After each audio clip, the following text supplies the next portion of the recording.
खबर शामिल कई पिया सोबोदेरो में रिपोर्ट अलमदार वहीद सोलंगी जी। सोबोदेरो बरसा गोठ सोनू सामटियो जे रहवासिन मुश्ताक सामटियो, गुलजार सामटियो, इख्तियार सामटियो, बच्चल सामटियो, आकिब सामटियो, इजहार सामटियो, परवेज सामटियो ऐं ॿियनि प्रेस क्लब सोबोदेरो अची मीडिया अॻियां एहतजाज कयो।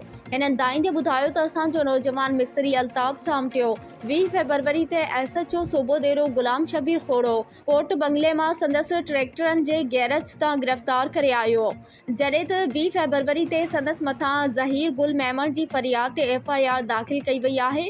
लेकिन हफ़्तो गुज़रण बावजूद अल्ताफ़ सामटियो खे सोबोदेरो पुलिस ज़ाहिर नाहे कयो।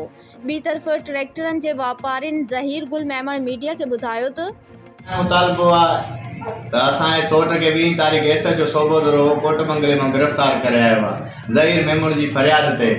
साईं खे ज़हीर मेमण जी फरियाद ते SHO साहब खणी आयो आहे, FIR कई अथई 21 तारीख़। असांजो सोट हिन महिल ताईं SHO ज़ाहिर नथो करे। असां परेशान लॻा पिया आहियूं, उनजे घर वारा, उनजा भाइर भेनरूं सभु परेशान आहिनि।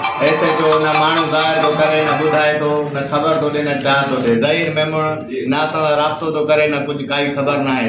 असांजो हमरा गुम लॻो पियो, असां ॾाढा सख़्तु परेशान आहियूं। ट्रैक्टरनि जो असल में वापार जो सिस्टम माना ॾेती लेती आहे ट्रैक्टरनि जी थियल।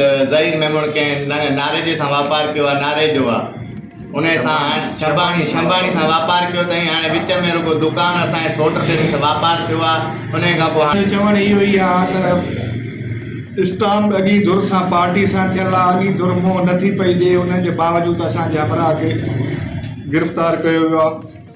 असांजो चवण इहो ई आहे त बाबा हाणे असांजो हमरा जी काई ख़बरचार न आहे। DSP SP खे गुज़ारिश आहे त असांजो हमरा असांजे साम्हूं पेश कनि।